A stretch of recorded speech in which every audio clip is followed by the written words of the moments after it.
Good morning, students. As we have started chapter 6, that is the second chapter of civics from last lecture, and we are going to proceed the same chapter. I would like to remind you again that chapter 6 and 7, the both chapters are very important, that is central government and state government. The maximum mark weightage depend upon it. जो ऐसे type question है वो इन्हीं दो chapter से आते हैं. 6 marks का एक चैप्टर है एंड 7 मार्क्स का एक चैप्टर है. तो आपका बहुत बड़ा मार्क वेटेज जो है ये चैप्टर इंक्लूड करता है. इसी चैप्टर को स्टार्ट करते हुए हमने meaning and definition of government पढ़ लिया था. Then major part of government में हम लेजिस्लेचर पढ़ रहे हैं, एग्जीक्यूटिव, जुडिशरी, ऐसे 3 पार्ट है जिसमें हम लेजिस्लेचर पढ़ रहे हैं. और नेक्स्ट हमने मीनिंग है ना, मीनिंग ऑफ गवर्नमेंट का मीनिंग जो है वो हमने अच्छे से डिटेल में देख लिया था. नेक्स्ट स्लाइड में हमने देखा था लेजिस्लेचर, जो यूनियन लेजिस्लेचर जिसको संसद या पार्लियामेंट भी कहते हैं, इसका डेफिनेशन हमने देखा था कि पार्लियामेंट जो है वो प्रेसिडेंट और 2 हाउसेस से कंसिस्ट होती है और ये इंडियन कॉन्स्टिट्यूशन के आर्टिकल 79 में बताया गया है. स्टेट लेजिस्लेचर हमने सेकेंड लेजिस्लेचर जो है इंडिया का वो इम्पोर्टेंट बताया था, बट ये हम नेक्स्ट चैप्टर में पढ़ेंगे. फिर हमने स्ट्रक्चर ऑफ लोकसभा देखी थी जिसमें नंबर ऑफ मेंबर्स, इलेक्शन कैसे होते हैं लोकसभा के इलेक्शन कॉन्टेस्ट करने के लिए एलिजिबिलिटी है वो क्या होती है, टर्म ऑफ ऑफिस क्या होता है, सेशन कितना होता है, ऑफिस बियरर क्या होता है, मतलब कौन कौन होते हैं लोकसभा के ऑफिस बियरर, यहाँ तक हमने देखा था. फिर स्पीकर जो मेन ऑफिस बियरर हैं उनके पावर्स और फंक्शन हमने देखा था. और इस तरह से लेजिस्लेचर में Lok Sabha we had completed in previous lecture. So let's continue the structure of Rajya Sabha. Lok Sabha होने के बाद हम राज्यसभा का स्ट्रक्चर पढ़ेंगे. So the structure of Rajya Sabha. Yes, so let's see the number of members and election process. If we study the number of, yes, so let's start the structure of Rajya Sabha. Number of members and election process. According to constitution, the number of members of Rajya Sabha can maximum to be 250. Constitution के according इस maximum number जो है राज्यसभा के वो कितने हो सकते हैं, 250 हो सकते हैं. But if we see the present condition it is 245 members only. So 245 का कैटेगराइजेशन क्लासिफिकेशन क्या है वो हम देखते हैं. 12 मेंबर जो हैं वो नॉमिनेटेड बाय प्रेसिडेंट होते हैं. The excel personalities in various field as literature, science, social service and sports. देश के अंदर विविध फील्ड में अपना जो बहुत बड़ा योगदान, जो कंट्रीब्यूशन दे चुके हैं, ऐसे लोग 12 पर्सन या 12 पर्सनालिटीज़ हम कह सकते हैं, वो प्रेसिडेंट जो हैं वो नॉमिनेट कर सकते हैं. किसके लिए, राज्यसभा के मेंबर के लिए. और बचे हुए 233 मेंबर्स जो हैं वो elected through state legislative assemblies and union territories. Clear हुआ. जैसे विधानसभाएं होती है, हम जैसे पार्लियामेंट अभी पढ़ रहे हैं पूरे कंट्री का, द स्टेट लेजिस्लेचर में स्टेट का पार्लियामेंट मतलब स्टेट होता है विधानसभा, और विधान परिषद स्टेट लेजिस्लेचर और स्टेट काउंसिल. तो कुछ स्टेट में बाई कैमरल होता है, कुछ स्टेट में यूनिकैमरल होता है. तो वहाँ से जो एमएलएज होते हैं, एमएलएज में से कुछ लोगों को इलेक्ट करके राज्यसभा के मेंबर के रूप में भेजा जाता है. तो 233 इलेक्टेड होते हैं कहाँ से, स्टेट लेजिस्लेचर असेंबलीज से और यूनियन टेरिटरीज से. ये स्टेट के लेजिस्लेटिव असेंबली से होते हैं कुछ, और कुछ यूनियन टेरिटरीज से होते हैं. दोनों मिला के 233 होते हैं. और इस तरह से 245 मेंबर एट प्रेजेंट जो है राज्यसभा के मेंबर्स अपने कंट्री में, अपने पार्लियामेंट में हैं. क्लियर हो रहा है आपको. Let's proceed. एलिजिबिलिटी क्या होती है मेंबर्स की, तो वैसे हमने लोकसभा में देख ही लिया है, तो कुछ विशेष डिफरेंस नहीं होता. Let's see. He must be a citizen of India, बिल्कुल आँख बंद करके लिखने का पॉइंट है.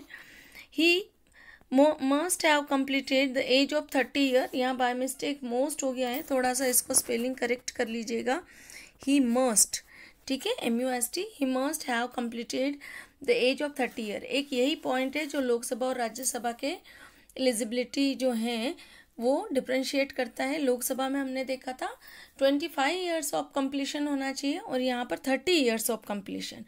Clear?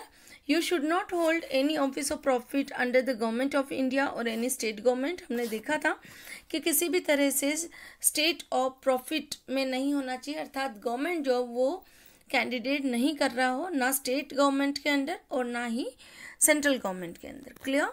Let's see the next. He should not be bankrupt, declared of unsound mind and criminal by any court. ये भी देखा था हमने, तो जो डिफरेंस करने का है वो एक ही पॉइंट है, आपको याद रखना है।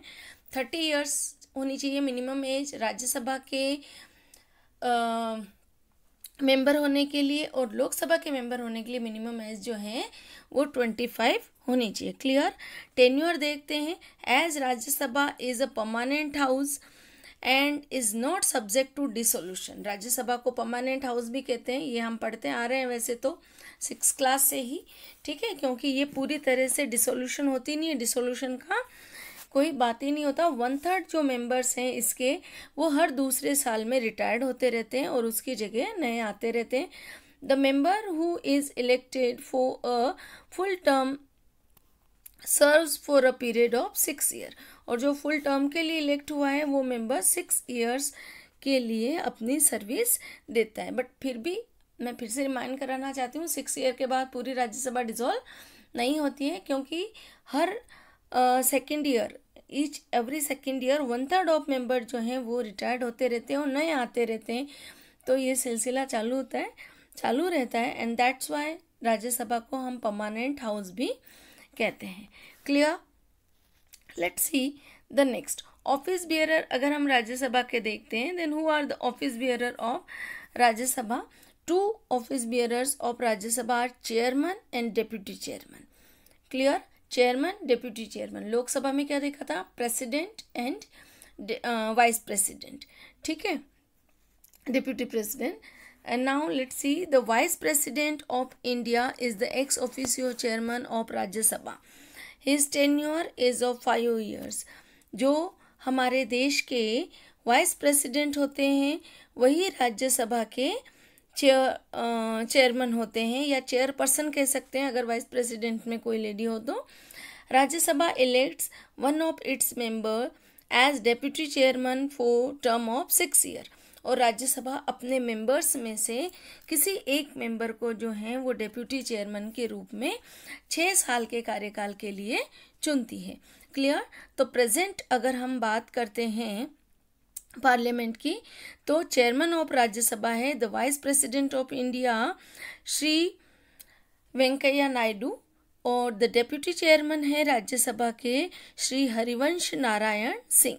ठीक है, जनरल नॉलेज के रूप में आपको बिल्कुल याद रखना है, और अगर क्वेश्चन पूछा जाता है तो आप बाकी सब चीज़ें लिखते समय अगर प्रेजेंटली ऑफिस बियरर्स के नेम्स लिखते हो तो आपका आंसर थोड़ा इफेक्टिव माना जाता है, इफेक्टिव होता है 100%। तो Venkaiah Naidu the vice president of India is chairman of Rajya Sabha, and Shri Harivansh Narayan Singh जो हैं as a deputy chairman elect हुए हैं। क्लियर है? चलो नेक्स्ट, तो ये ऑफिस बियरर हुए। ठीक है, next one, powers and functions of the parliament. Parliament की पावर्स एंड फंक्शंस की हम अगर बात करते हैं तो पार्लियामेंट को कुछ लेजिस्लेटिव पावर्स होते हैं, फिर होते हैं powers of amendment in constitution, then administrative powers होते हैं, फिनेंशियल पावर होते हैं, इलेक्टोरल पावर्स होते हैं, मिसलेनियस पावर्स होते हैं। वन बाय वन हम इनको देखेंगे। So let's see, proceed. सबसे पहले हम देखते हैं लेजिस्लेटिव पावर्स। लेजिस्लेटिव पावर्स में पार्लियामेंट क्या कर सकती है बेटा? थ्रू 1 मिनट,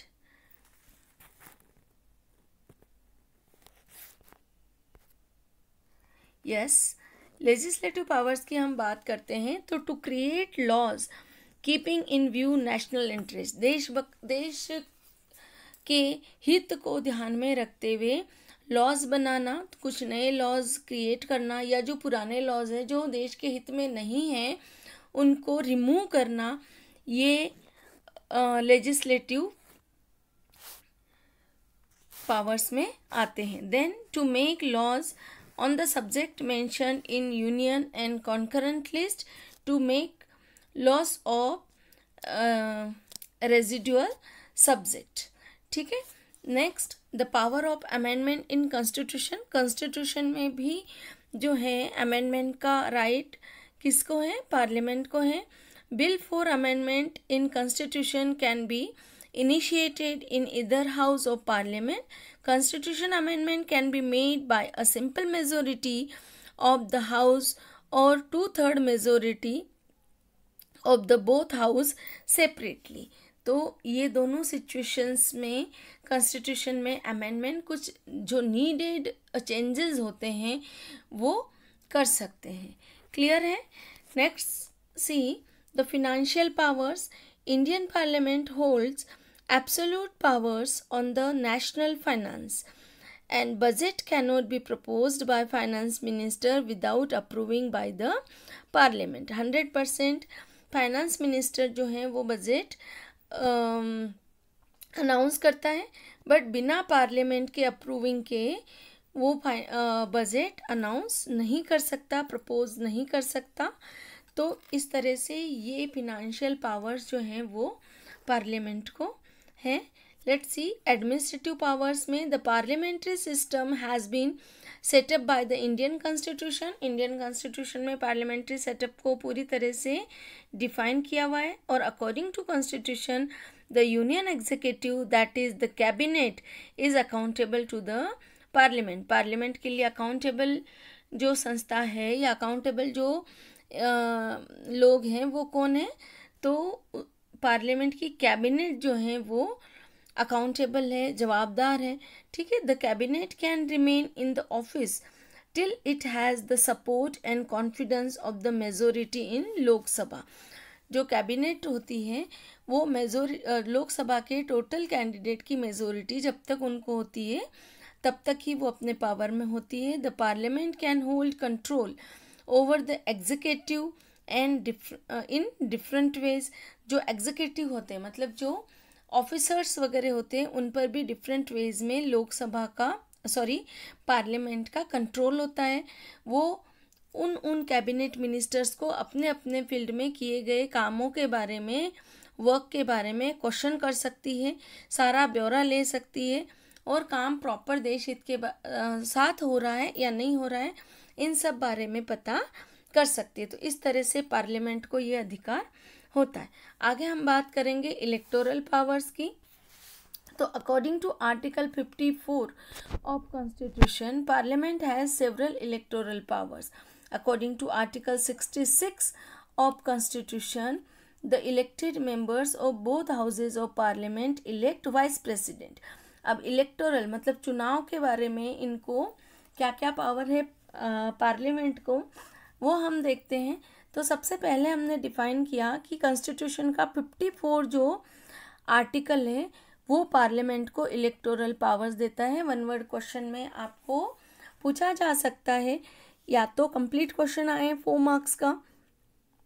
मार्क्स का दैट इलेक्टोरल पावर्स जो हैं पार्लियामेंट के वो डिफाइन करने, या फिर थोड़ा डीप में अगर आए तो कौन सा कॉन्स्टिट्यूशन का कौन सा आर्टिकल जो है वो पार्लियामेंट को इलेक्टोरल संबंधित पावर्स प्रदान करता है. तो 54. ठीक है. Article 54.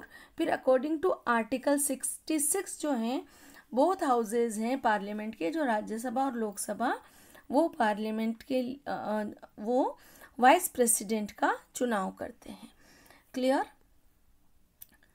Let's see the next. Miscellaneous power मतलब कुछ विशेष परिस्थिति में कुछ पावर्स होते हैं.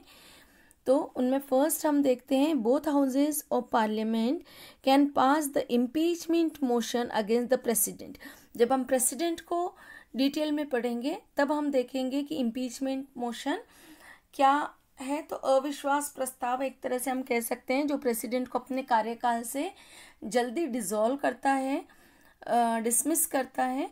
तो तो वो जो इम्पीचमेंट मोशन है वो दोनों पार्लियामेंट के दोनों हाउसेज मिलकर पास कर सकते हैं based on the special provision of constitution and dismiss him. ठीक है, क्लियर है।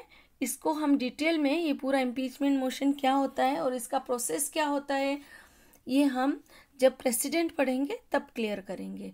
As well as dismiss the जज ऑफ सुप्रीम कोर्ट, पार्लियामेंट को अधिकार होता है कि सुप्रीम कोर्ट के जज को भी वो डिसमिस कर सकता है या हाई कोर्ट के जज को भी डिसमिस कर सकता है on the basis of incomplete mischief or conduct. This type of motion should be passed by 2/3 majority of each house.